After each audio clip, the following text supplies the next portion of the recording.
Welcome to our nation state dialogue series राष्ट्र आदेश संवाद श्रृंखला में आपका स्वागत है. 欢迎收看民族国家对话系列. I'm Dr. Geeta Kochar, moderator for today's discussion.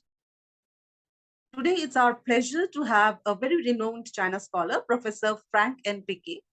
He is currently a professor of modern China studies, Leiden University, and a visiting professor at the East Asia Institute, National University of Singapore. He received his doctorate degree in cultural anthropology. From 1995 to 2010, he taught modern politics and society of China at St. Cross College, University of Oxford. He was the founding director of the Oxford China Centre from 2007 to 2010, after which he was appointed as the chair professor of modern China studies at Leiden University, Netherlands.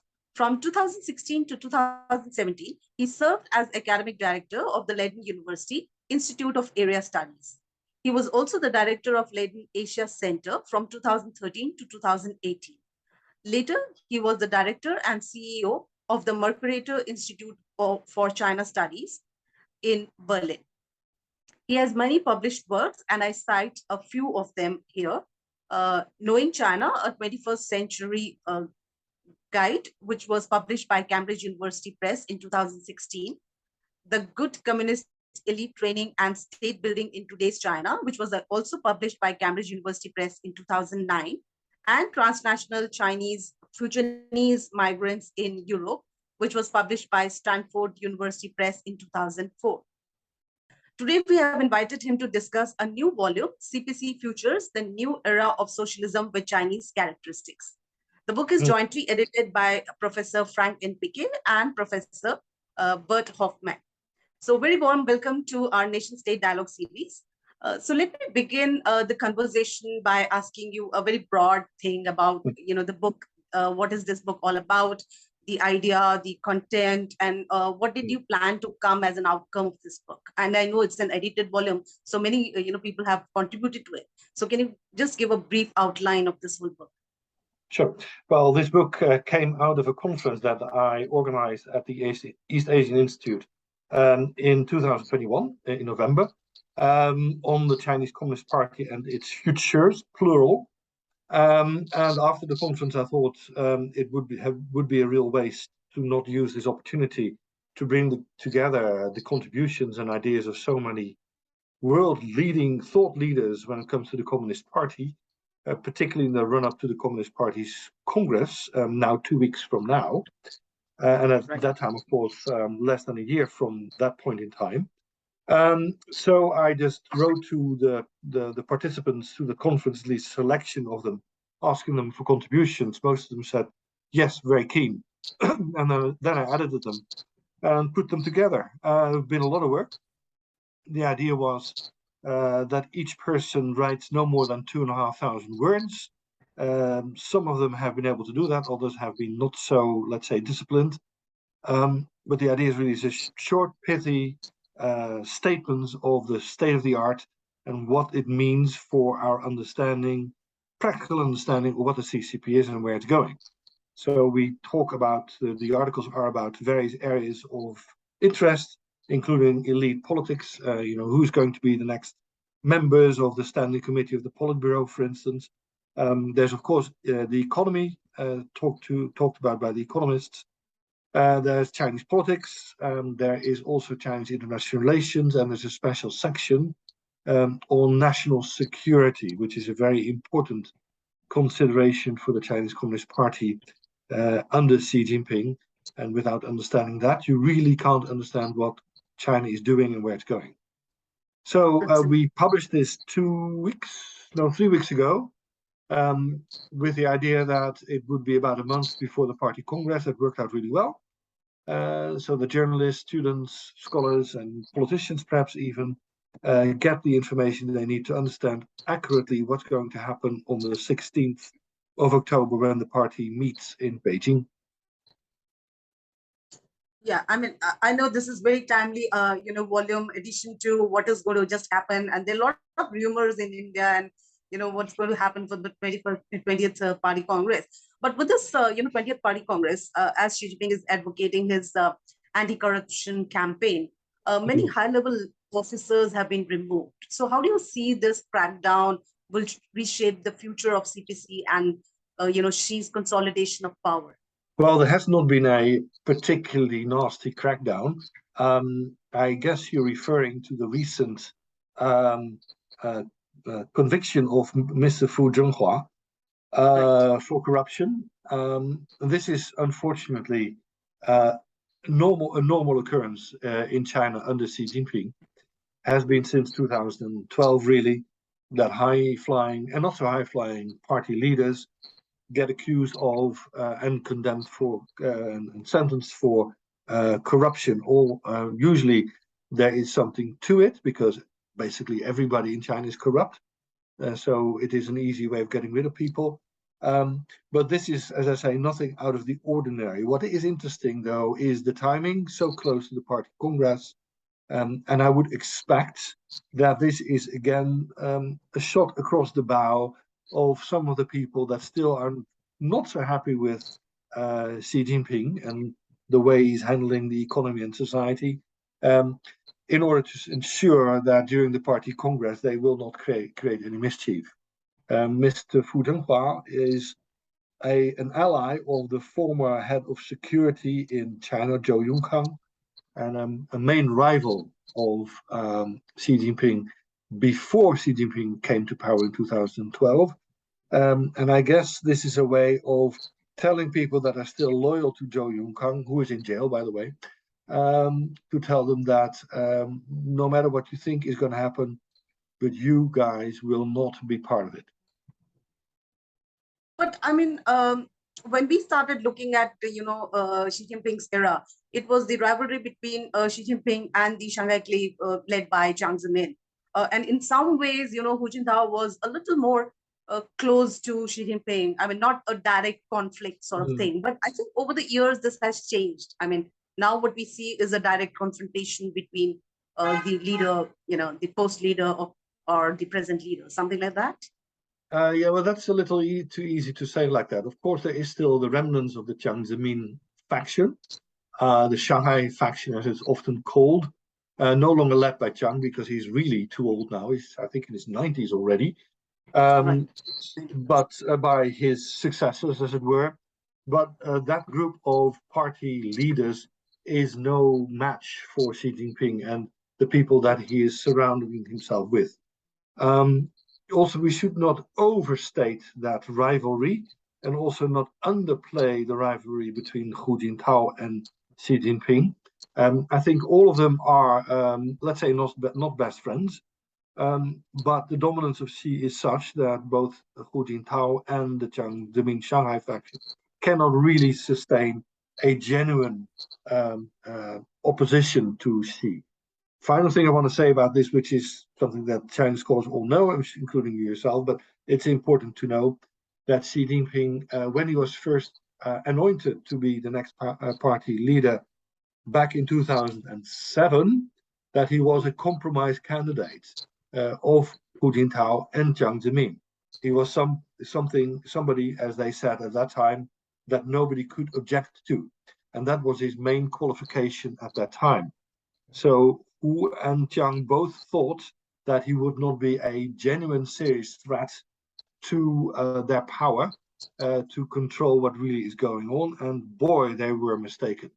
Once Hu Jintao or Xi Jinping came to power in 2012, he has not held back, and he's now, as I would say, he's becoming China's Stalin. He's that powerful. Mm-hmm. Okay, I mean, your book has the title of Socialism by Chinese Capitalists. I mean, in a different way, and which is actually the proposition which Xi Jinping placed in 2017 as the ideological proposition of socialism with Chinese capitalists in the new era in the party constitution. So, what is the understanding and ideological shift this brings to the future of the CPC? The larger goals that they have in terms of the socialist China or creating a socialist China, and when we are really talking about China being a capitalist society or whatever, Yeah. Well, the latter, of course, is not going to happen. China is moving away from full-fledged capitalism as we in democratic countries and other non-democratic countries like Singapore know it. It's moving away from that rather than towards it. And I think thinking of China as, because it has a market economy, as in some way capitalist, I think is fundamentally mistaken. We should not think of this as capitalism or state capitalism. We should think of this as a form of socialism with capitalist or with market characteristics, which I call myself neo-socialism.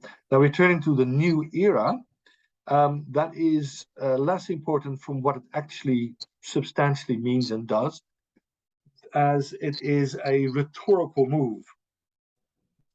Reform has always been, since 1978, the defining feature of the post-Maoist era, and associated obviously with Deng Xiaoping in particular. And by saying we now have a new era, what the party and Xi Jinping were saying is the reforms have come to an end. Of course, reform will continue as a process, but we're no longer in a reform era. We are now in an adult, fully developed new system, new society that is different from the Maoist path, but also no longer transitory to something else. We are now in a new era. And of course, that was then backdated to the start of Xi Jinping's reign in 2012. Although actually it officially became only a new era last year in November 2021, with a resolution about party history of that month. Before that, the word new era was used all the time, but only in November of last year did it become official.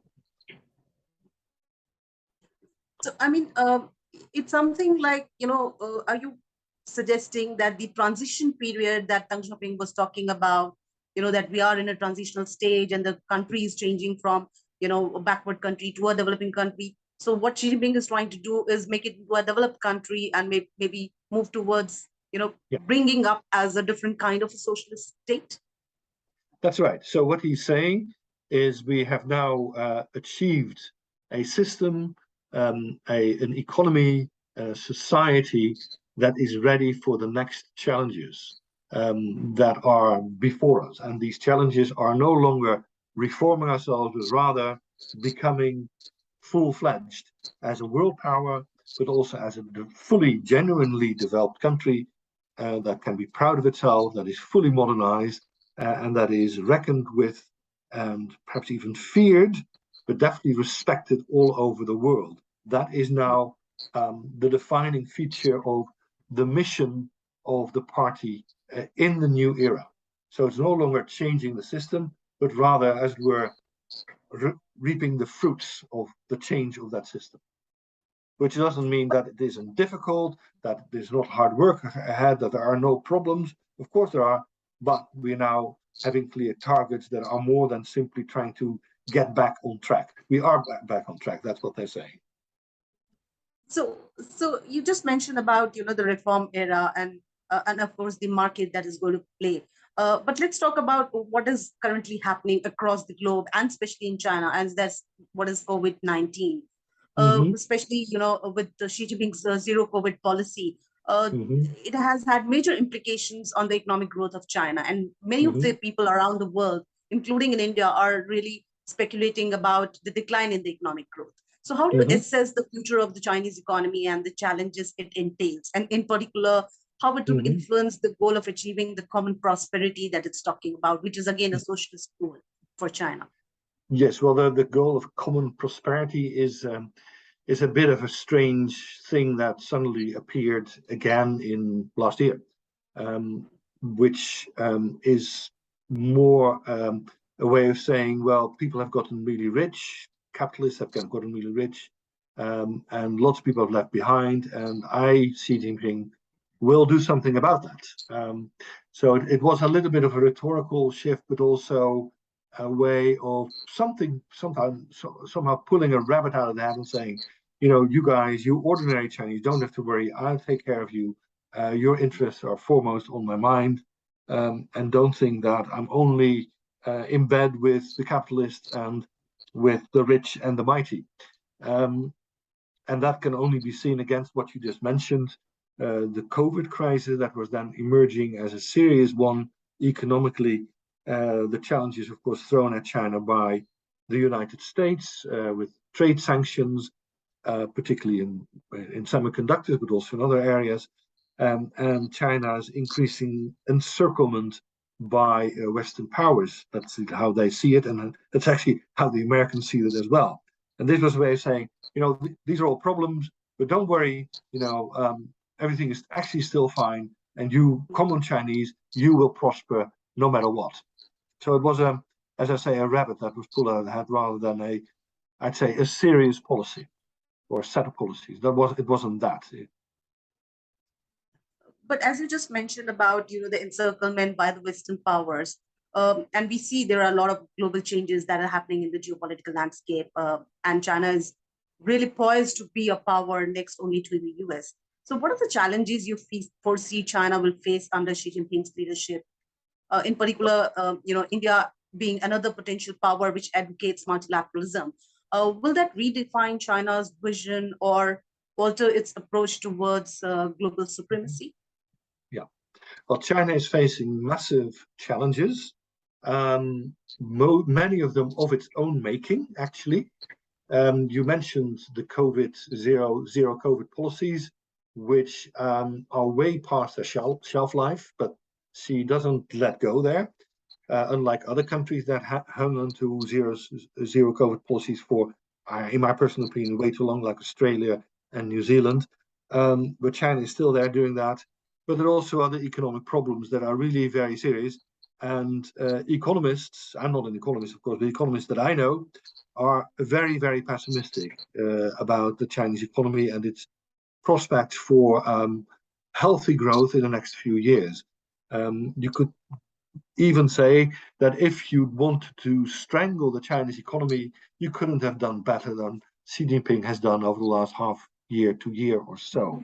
And that's something that he really has to resolve by changing policy. It's actually not very difficult. If you're a serious economist, then you can do that quite easily, come up with a template or a blueprint for what ought to be done, but the political will isn't there.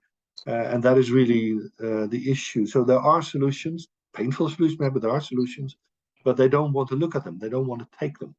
And that is my hope that I still harbor about the party Congress, that once Xi Jinping has secured his third term, then that he can relax a little bit, doesn't have to look over his shoulder all the time, and that he can again allow more serious economic policy makers to do what they do best, and that is getting the economy back on track. Because, as I said, it isn't actually very difficult in many regards, but it ought to be done.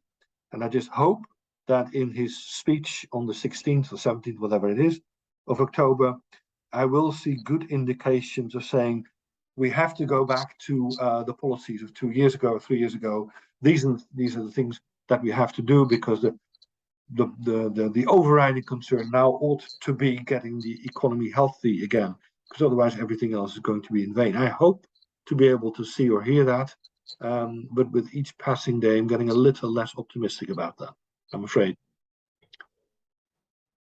Let me just ask you another last question, which is again related to what you're talking about, encirclement and the challenges China is facing. There are a lot of speculations which are talking about when the Chinese economy will face serious challenges, as most of the economists are now speculating. There would be a possibility of Xi Jinping going for a more aggressive approach towards maybe Taiwan, or maybe even US-China relations would be, quite conflicting, or even a conflict between India and China. Yes. So how do you see the whole security environment which is going to be developed? And I know that the book also talks about the security environment and the PLA. Do you see the challenges would really hit Xi Jinping, and maybe a more aggressive posture will come out, or what would be the future of that? Well, yes, and this is a very important question. To start with India, you know much better than I do that the relationship between India and China is problematic, right. But also that India needs China much more than China needs India. Moreover, for India and for China, it's not a matter of systemic rivalry, existential conflict, but it's a border conflict between two large countries that claim pieces of land. So in that sense, it's a limited issue. And these two countries can still sort of sort out the rest of their relationship regardless of these issues. So in that sense, India is less of a problem for China than obviously Europe or Japan or, of course, the United States, where the voices have become overwhelming that China needs to be confronted full on in all areas, because it is a systemic rival, it is an existential threat. And for America, it's a threat, and that is the most important thing, of course, for them. It is a threat to their sole superpower status, and Americans don't like that. They like to be the boss in the world, and they don't want anybody else to pretend that they could challenge them.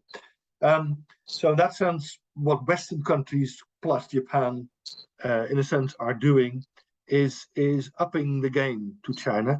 And the stupid thing about China is, and I really just find it stupid, is that they are actually going along with that.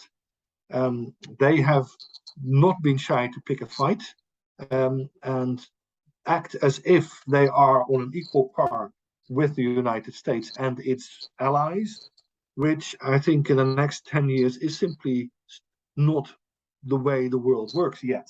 So they have been getting a little bit too big for their boots too quickly, yeah, too much and too early, rather than too little and too late. And now they're reaping the very sour fruits of that, and they don't quite know how to get out of this tangle. I think they realize now that they have bitten off a little bit more than they can actually chew and swallow, but they don't know how to get backtrack. Of course, the Taiwan issue is another issue that the Chinese are totally predictable. And I've always said for many years, if you want to play power politics with the Chinese and you want to get them on the back foot, then play the Taiwan card.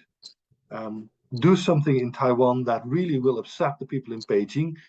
And they will get so upset about that they can't think of anything else anymore. Final thing I want to say about this is that, contrary to what lots of people in Washington and elsewhere in the United States and Europe also say, I genuinely don't believe that China is willing at this point, or even the next 15 years or so, to be a military power that can deploys its military might across the globe. They are not a superpower like the United States. I don't want to say that they're cuddly pacifists. They're not, but they're not out there to start wars. For instance, in Central Asia, in Kazakhstan, they left it to Putin then to help the local president to sort out the demonstrations that he was facing, whereas the Chinese could have ridden in on a white horse and helped him out, and then actually, in a way, simply pinched Kazakhstan from under the nose of the Russians. But they didn't do that. They were not home when the call came, and they decided not to intervene. And I think that is an important token of the mindset of the Chinese. They like to be big, they like to be respected, they like to throw their weight about, but when push comes to shove, they won't show. Thank you very much. It was very interesting because I also feel that, when Trump's era was there, we were seeing China and US at loggerheads. But we were expecting that with Biden's rise, there would be decoupling and, some easing of the trade war between US and China, but that's already not happening. So I think there was a bipartisan understanding in the United States, Sure. against China. Yeah. And so the policies are really very stark. So we'll continue with all these talk, and we have a short, this conversation. And there are a lot to be really discussing about your book and also about how you have been looking at China. But it's a great pleasure, and really it was a great pleasure for me personally as well to listen to you. So we hope we continue our conversations. Thank you to our viewers. Please keep watching our program and keep learning. Namaskar.